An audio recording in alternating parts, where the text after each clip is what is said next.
Awesome. Nice to meet you, Brooke. Nice to meet you too. Thanks so much for making the time to join me to talk about your album. No worries at all. Happy to talk. Yeah, so congrats on the release of your album. It's been out for a few weeks now, so how's the reaction been like so far? It's been really lovely. We've got some long-time hardcore fans, and uh, they've just been really, really nice. The lead singer from Everything Everything retweeted our album with, "Here's another cool album out this week," and that was really nice. So, yeah, it's been a good response. That's exciting and so good to hear that it's getting the recognition that it deserves because it is a beautiful album and a beautiful piece of music. Thank you. All right. I'd love to hear more about the inspiration behind it. So I understand that you wrote this trying to find solace in quite a challenging time. So I'd love to hear about how your experience shaped the inspiration behind this release. Um, yeah, it the experience. Do you know what? It just happened. And I'm glad that lyrically I just let it be what it is. I didn't try and go to this escapist place. I just sort of decided to put exactly what was happening in the music. So I'm glad I did that. Yes, and we're glad that you did that as well, because now we get to listen to the beautiful album that you've created from this time. Thank you.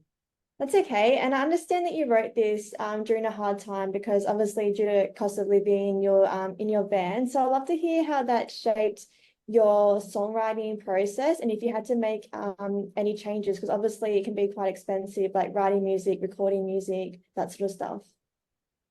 The biggest change was that we went from big studios um, to the Crypt, which is where I am right now. So we went from these big studios that cost a lot of money. We spent a lot of money on the first album and we produced it ourselves, mainly Jack Gilbert, the guitarist. We produced it ourselves in the crypt. So it cost a fraction of the price our first album did.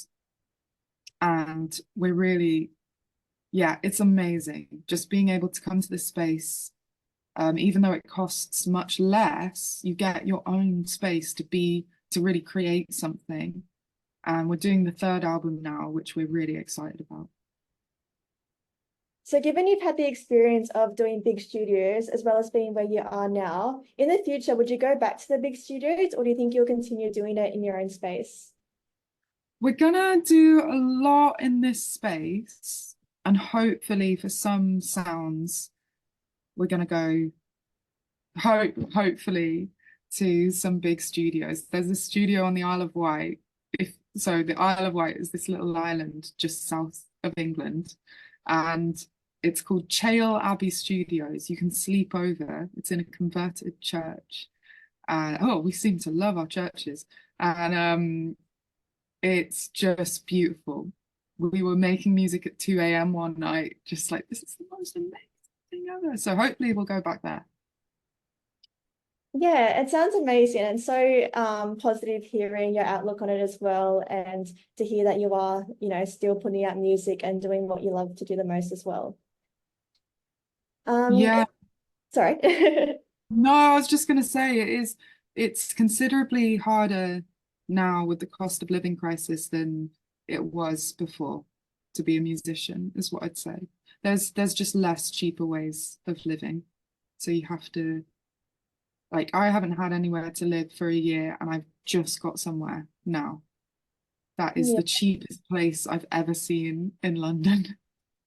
So as an artist, yeah, we're pricing artists out, which I think is pretty concerning. Yeah, and definitely is concerning as well because, the more music that goes out there, the more that we have to listen to as well. But obviously it is quite challenging because of the cost of living. Mm. So in saying that, would you have any advice for any new up and coming artists who might be trying to get their first foot into the music industry? I've got some controversial advice. Mhm. Don't do TikTok. Don't do it. you have to develop as an artist, and that's work you can only do when you're really open to the world and really receptive to the world. And if you're worrying about how you look on camera or what memes can I make, that's time that you're not spending honing your craft.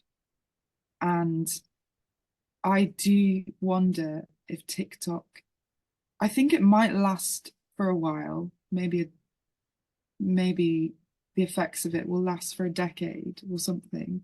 But I honestly think the more you can ignore that, the saner you'll be and the better music you'll make. And it might, I know like we have to make money, but none of us are anyway. So, well, most of us aren't anyway. So I think we should all reject TikTok.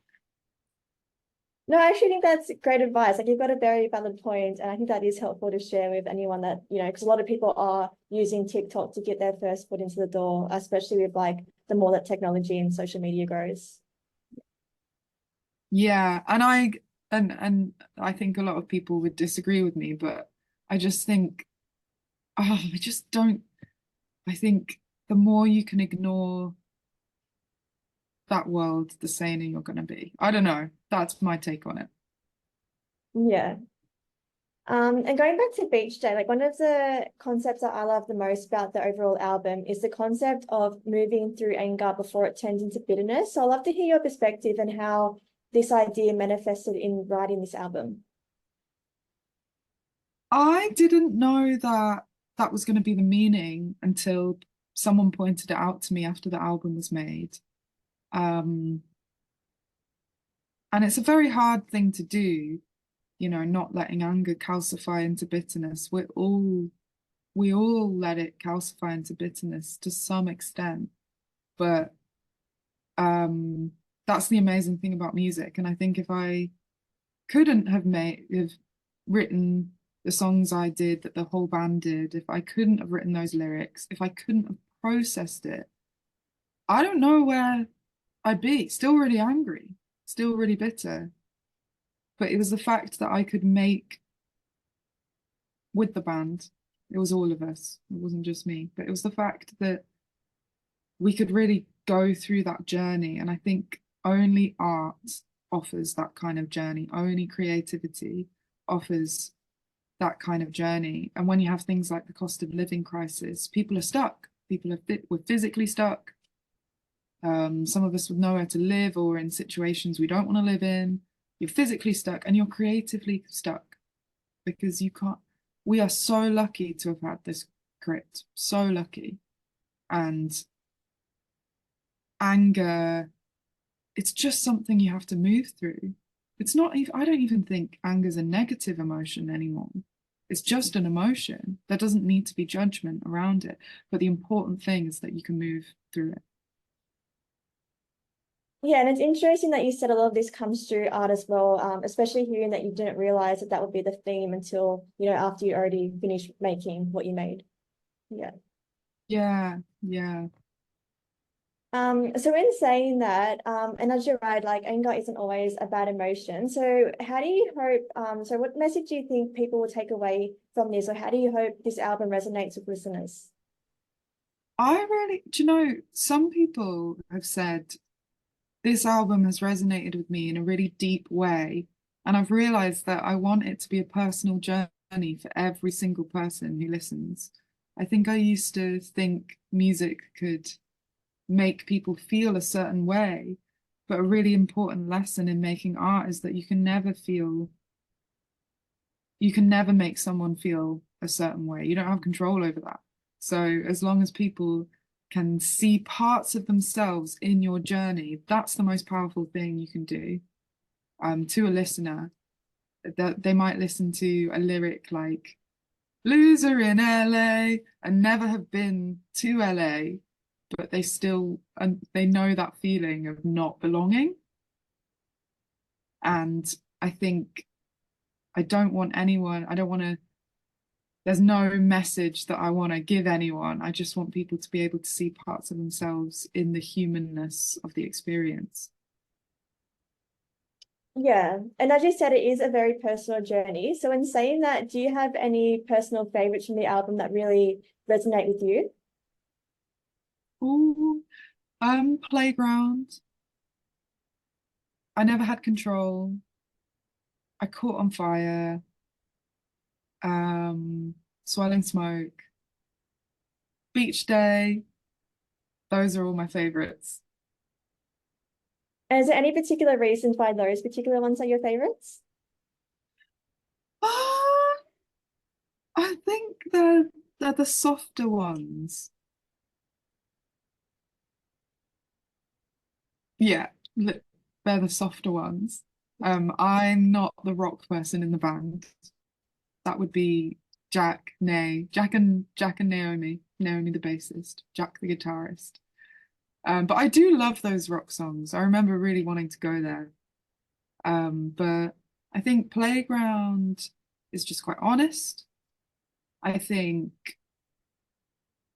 I never had control. That was just such a moment when I brought that song to the band. So I think the ones that are more introspective are my favorite, I think. Yeah, thanks for sharing that. No Um, worries. and during March, so I'd love to hear what your plans are as a band for the rest of the year, in terms of your creative journey and yeah, what do you guys have in store? We've got some festivals Mhm. around the UK and Germany. I'm terrible. I just get in the van and go wherever I need to go. I can't think of the day. But we've got a tour in September and October, and then um, we're doing album 3, Well, which we're we're very really excited about. excited. We're very excited to hear that album 3 is in the works. Yeah, like tell us more about that and what we can expect, the upcoming album. It's gonna be heartbreak. It is a heartbreak album. Um, that wasn't what we planned for, but that's what it's gonna be. And yeah, it I think we're really excited for this one. Yeah, and sometimes the best things come from the unplanned ones as well. You can't plan it. Second one, really didn't want that to be about anger. The thing you don't want it to be about will become the thing it's about. Yes. And lastly, so obviously we're based in Australia, so we'd love to hear about how Australian audiences can support your music on an international level. Honestly, just listening to it and buying vinyls and merch, even though I don't know what the shipping costs are to Australia, sending us messages of support, it all it all really helps. And thank you for the radio play, Australia. We want to come over. We want to play, but I don't know how we're going to do that, but we'll try. Yes, and if it does happen, we'll obviously love to come out, support you, and see you guys play. Thank you.